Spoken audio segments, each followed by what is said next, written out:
Hi, Neil's voice, speed it up, and welcome to Your Business Needs a Podcast. Thanks, Neil's voice, normal pitch and speed. It's great to be here. Today is all about guest interviews. When you think of podcasting, you probably imagine dull, poor quality, distorted conversations being held between people you'd never ordinarily listen to, even if they were in the same room. But there's another side to podcasting, and it might surprise you.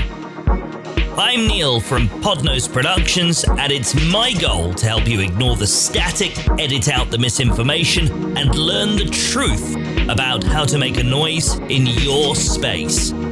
This is Your Business Needs a Podcast. Episode 3, The Guest. My guess is, if you've been thinking of starting a podcast, you're probably going to interview guests. I mean, it's the most common format that's used on all podcasts. Pretty much every podcaster is chatting with guests in some way. Even me. I'm chatting to guests on one of my podcasts. Oh, and I'm also chatting to a guest on here. Welcome once again, Neil's voice speeded up. Thanks again, Neil's voice, normal pitch and speed. If it's okay with you, I'd like to use you as a stooge for a bit that I want to do to demonstrate a point about podcasting.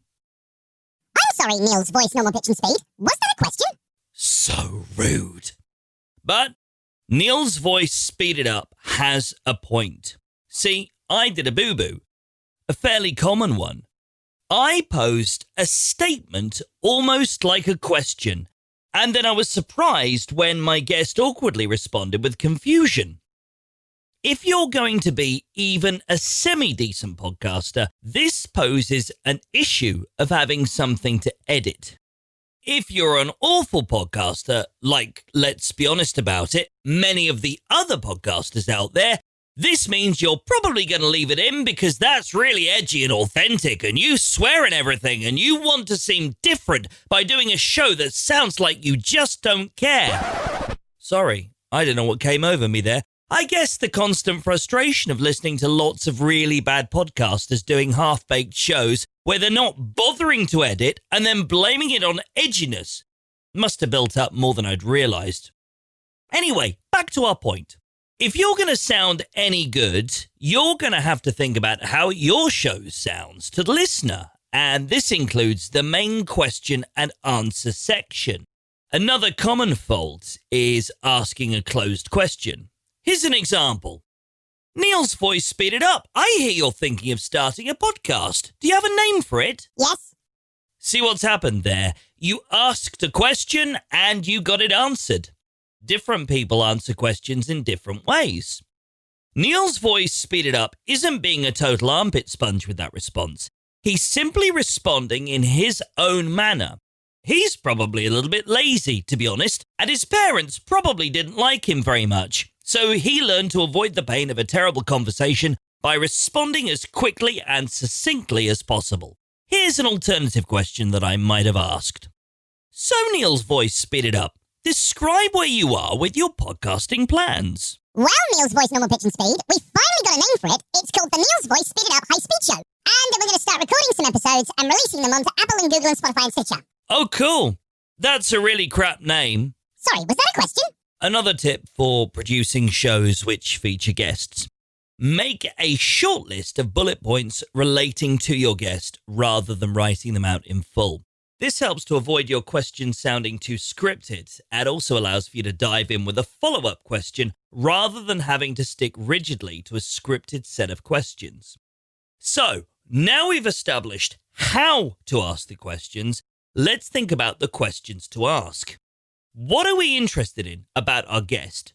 What do we want to know more of? Think about the questions that you'd want to know the answers to if you were a listener to your own show. Remove yourself.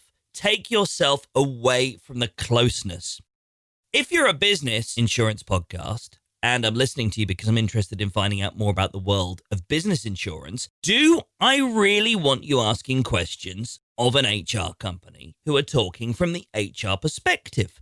No, I want you to ask the questions I'm interested in knowing the answers to. So ask them.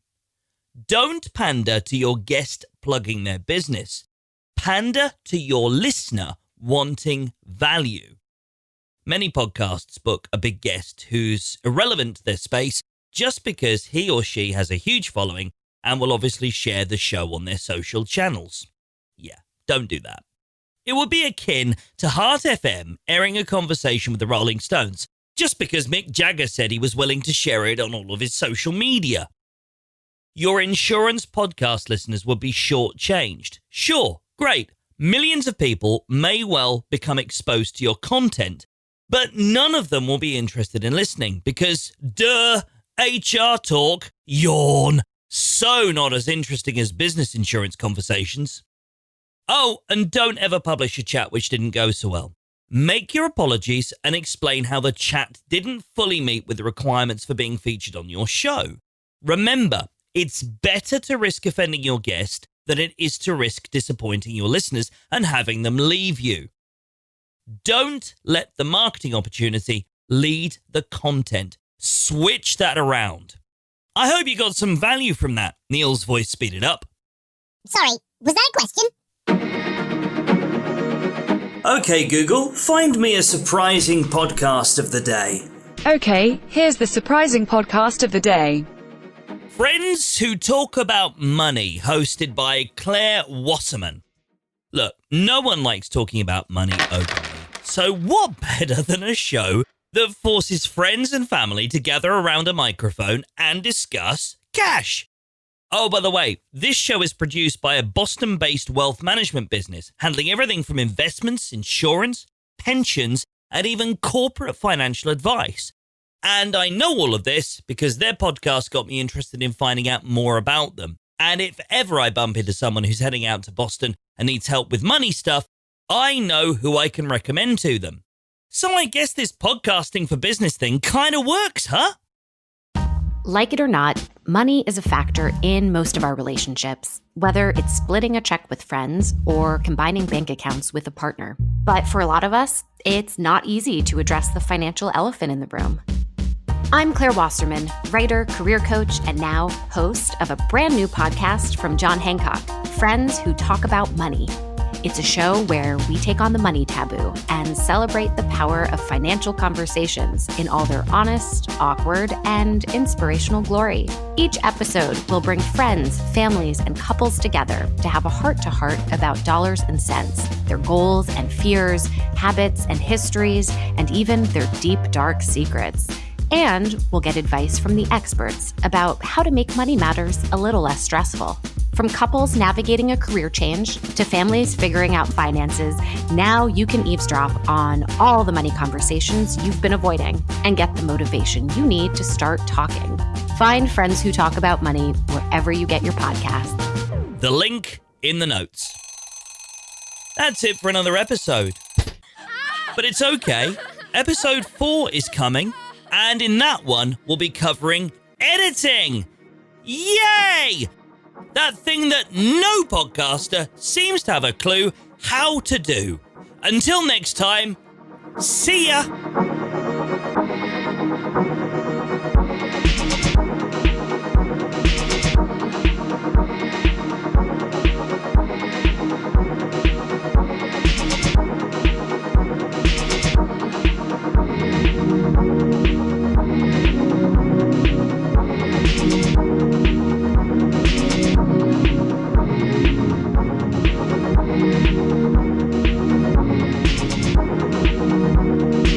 Podnose Productions.